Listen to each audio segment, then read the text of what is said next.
Bien-aimés du Seigneur, je vous salue et je demande au Seigneur de bénir chacun d'entre vous, de vous combler de ses grâces et de ses bénédictions. Je voudrais commencer déjà par m'excuser parce que je suis un peu absent sur la toile depuis quelque temps. Je n'ai pas beaucoup de temps ces derniers moments parce que je suis curé de paroisse et puis aussi beaucoup de ministères à travers d'autres paroisses. Ce n'est pas évident pour moi. Alors, je voudrais m'excuser pour ceux qui me trouvent un peu distant ou absent. Puis je suis convaincu qu'il y a assez de personnes qui enseignent aussi bien, ou même peut-être mieux, qui partagent de bonnes vérités sur Internet. Alors je vois toutes ces personnes qui aujourd'hui font des vidéos. Je me dis, bon, il y a déjà assez de personnes, donc ça fait que ça a permis que je reste un peu en retrait. Mais après l'insistance des uns et des autres, je veux juste de temps en temps essayer de revenir pour toucher certains sujets, certains aspects que j'ai déjà abordés avec vous. Alors, aussi, présenter mes excuses, c'est important à ceux qui disent qu'ils m'écrivent et donc que je ne réponds pas toujours à leur message sur Messenger. Il faut dire que c'est pas évident. C'est pas évident. J'ai beaucoup de messages. Alors quand c'est comme ça, si j'ai pas répondu la première fois, insister ou alors je mets un pouce pour dire OK, revenez-moi dessus parce que vous pouvez voir le nombre de personnes qui m'écrivent, vous n'imaginez même pas. Et c'est pas évident de répondre à tout le monde. Et puis j'ai aussi mes activités de paroisse, mes activités de ministère ailleurs. Alors, mea culpa, maxima culpa, je vous demande sincèrement pardon. Ceci dit, le thème sur lequel je voulais vous entretenir, le thème que je voulais aborder aujourd'hui, c'est bien sûr le thème de la prière. La prière. Mais regardez les principes qui sous-tendent une prière, c'est-à-dire ce qu'on devrait posséder comme principe qui nous permettrait de vivre un véritable temps de prière. L'un des premiers principes sur lesquels je voudrais déjà commencer, c'est la filiation divine. La filiation divine, nous sommes enfants d'un père ou d'une mère pour tous. Nous avons un lien affectif avec eux qui peut être positif comme qui peut être négatif selon les circonstances et selon les événements et selon aussi le vécu de chacun. Mais nous pouvons avoir, on va dire, cette distance entre nos parents géniteurs, mais il y a une personne avec qui on gagnerait à savoir qu'il est notre Père, qui nous aime plus que tout, et que c'est lui qui nous a choisis et voulu à l'existence, donc notre Père créateur du ciel et de la terre. Alors, de comprendre que nous sommes ses enfants. Nous ne sommes pas ses enfants en matière physique. Notre père et notre mère sont ceux-là qui nous ont donné ce corps, parce que notre corps a été tissé depuis le sein de la mère, depuis l'ovule, grâce au l'ovule et puis au spermatozoïde. Mais celui qui est père de notre âme, celui qui est père de la partie spirituelle de nous, c'est Dieu, créateur du ciel et de la terre. Alors quand nous rentrons en prière, nous allons vers notre Père. Nous n'allons pas vers un inconnu, nous n'allons pas vers quelqu'un qui un tyran, mais nous allons vers quelqu'un qui nous a aimés depuis toujours et qui a voulu que nous soyons sur cette terre parce que à notre vie personnelle, il a associé un projet, quelque chose qui est profitable pour nous, pour gagner la vie éternelle, mais aussi pour les autres parce que nous devenons source de bénédiction. Alors, nous sommes déjà une bénédiction parce que nous sommes sur la terre.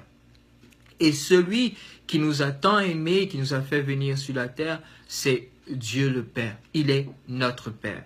Et Jésus nous dit, quand nous prions, il faut que nous ayons conscience. Nous l'appelions notre Père. Le mot le plus juste, c'est le mot Abba, donc Papa, pour dire la proximité et l'intimité qui doit exister entre nous. Si donc je viens en prière et que je n'ai pas conscience de cette vérité, je ne serai jamais capable de rentrer en pleine communion avec le Seigneur. Mais quand cette vérité habite mon cœur, quand elle est profondément installée au-dedans de moi, je ne suis pas devant un Père qui va me condamner tout de suite, je suis devant un Père qui va m'écouter, devant le Père à qui je vais partager mes souffrances, mes inquiétudes, mes peurs, mes doutes, mon papa. Je viens lui parler. Donc, ça c'est le premier principe. Le second principe, c'est de comprendre c'est quoi la prière. Prier, ce n'est pas venir réciter une prière toute écrite qu'on a prise dans un livre et qu'on ne fait que lire. Prier, c'est un moment de rencontre. Si je veux traduire simplement, chaque fois où nous rentrons en contact avec Dieu pour échanger, pour partager, pour vivre quelque chose avec le Seigneur, nous sommes en train de prier.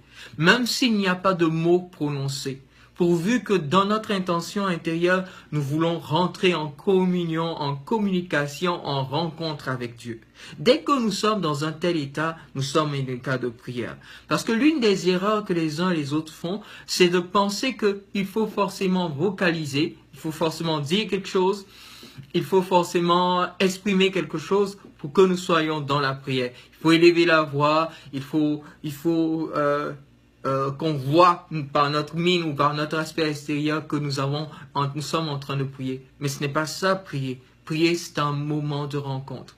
Et ce moment de rencontre est motivé par l'amour, la vérité et le désir de communion avec le Seigneur. Donc, mon cœur est vrai. Quand je suis devant le Seigneur, si j'ai menti, je suis dans l'erreur, je dis, ben Seigneur, voilà, je suis dans mon erreur, je viens vers toi. Je veux, en fait, le rencontrer. Donc, mon désir de le connaître mieux, de lui parler, de lui donner du temps. Donc, motivé par un certain désir de communion. Et dans l'amour, je ne viens pas simplement parce que, j'ai envie de passer du temps, ou bien je me sens obligé de prier. Mais je me viens parce que je ressens au fond de moi de l'amour pour mon Père. Et quand on aime quelqu'un, on veut aller vers lui. On veut lui exprimer notre amour. Et donc, la prière doit être définie comme telle. Non pas parce que je viens obligé à dire des mots que j'ai lus ou que je lis, mais non, des mots qui sortent de mon cœur. Ça peut juste être un murmure, ça peut être juste même un « je t'aime ». Mais pourvu que nous soyons motivés par le désir de communion, par l'amour et par la vérité. Par la vérité.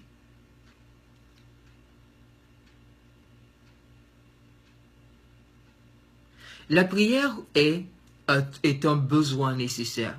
Notre corps, il a besoin de nourriture, il a besoin de force. Si je ne mange pas, je deviens frêle, on est frêle comme moi. Et finalement, on n'a pas peut-être toute la force qu'il faut pour pouvoir tenir, pour pouvoir lutter contre les maladies, etc., etc. Ben, les attaques que subissent notre corps. De la même manière, si nous n'avons pas de nourriture pour la partie spirituelle de nous sommes faibles, nous nous affaiblissons. Nous subissons les attaques de l'ennemi et nous sommes souvent défaits, comme quand notre organisme n'est pas bien outillé, ben, il subit les attaques des virus ou des bactéries et finalement il finit par tomber malade. De cette même manière, l'âme a besoin de nourriture et la nourriture de l'âme, elle va puiser à la source de la vie, de celui qui lui a donné la vie. Je vous ai dit tout à l'heure que Dieu nous a donné l'âme, mais le source de vie spirituelle. Mais nos parents nous ont donné un corps. Donc, le corps, il se nourrit des choses terrestres. Mais l'âme a besoin d'aller à la source, de celui qui la nourrit depuis toujours. Et c'est Dieu qui nourrit l'âme. C'est la présence de Dieu, c'est-à-dire entrer en présence de Dieu permet à l'âme d'avoir de la nourriture, de devenir forte. D'aller à sa source et de puiser le substrat d'amour, de paix, de joie, de bonheur dont on a besoin pour pouvoir s'émanciper en nous, pour pouvoir s'émanciper à travers notre corps sur cette terre.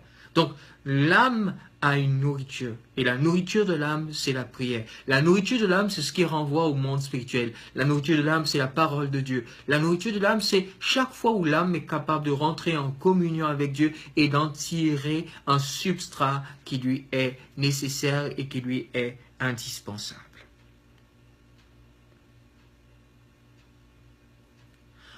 Quand nous rentrons en prière, nous devons être motivés, je l'ai dit, par l'amour, la vérité, par un désir de communion. Mais aussi, notre prière doit être sous-tendue de la foi. La foi. La foi doit habiter notre cœur. Si je ne crois pas que Dieu existe, si je ne crois pas en sa toute-puissance, qu'il est capable de m'accueillir dans sa miséricorde, qu'il est capable de me sauver, qu'il est capable de me sortir de la situation peut-être difficile que je traverse, qu'il est capable de me conseiller. Si je n'ai pas conscience de tout cela, ben, ce qui va se passer, c'est que si je n'ai pas en foi en tout cela, pardon, ce qui va se passer, c'est que ce sera comme une prière qui sera plate, elle sera vide. Mais quand nous sommes armés de la foi, c'est-à-dire convaincus que Dieu, le Dieu vers qui nous allons peut sortir, peut nous faire sortir de notre situation difficile, peut nous guérir si nous sommes malades, peut nous conseiller par sa toute sagesse, peut nous inspirer de bonnes choses. Quand nous avons foi en toutes ces possibilités présentes en Dieu, si nous entrons dans la communion avec Dieu, c'est-à-dire quand nous entrons en prière, ben cette foi va être comme ce qui va venir faire grandir dans notre être ou dans la relation possible avec Dieu, l'agir de Dieu. Alors, c'est très important de savoir que d'avoir foi en celui à qui nous nous adressons. Si la foi n'est pas là, quelque chose de fondamental manque. Alors, avoir foi. L'autre principe, bien sûr, qui est indispensable et nécessaire, on ne prie pas seulement par notre intelligence, c'est-à-dire beaucoup de personnes vont chercher leurs mots. Ils se disent, ben, quand je vais dire Seigneur, tu es magnifique, Seigneur, oh, que tu es glorieux, en trouvant tous les usages possibles, ils se disent, ou en parlant avec force et puissance, oh Seigneur, que tu es bon, que tu es excellent, etc., etc. Ils pensent que c'est cela qui va déterminer la puissance de leur prière. Ben, c'est pas vrai. C'est pas vrai du tout, du tout. Eh bien, ce qui va déterminer la puissance de la prière, c'est bien sûr la communion avec l'Esprit Saint. Parce que celui qui prie en nous, c'est l'Esprit. C'est l'Esprit qui nous dit la parole de Dieu, qui crie en nous en des cris ineffables, qui prie, en nous en des cris ineffables. Alors, c'est de comprendre vraiment que dans ma prière ou dans mon moment de prière, celui que je dois rechercher le plus ou celui avec qui je dois être en communion, c'est l'Esprit Saint. C'est l'Esprit Saint qui saura m'inspirer l'émotion qu'il faut pour rentrer en communion avec Dieu le Père et avec le Fils.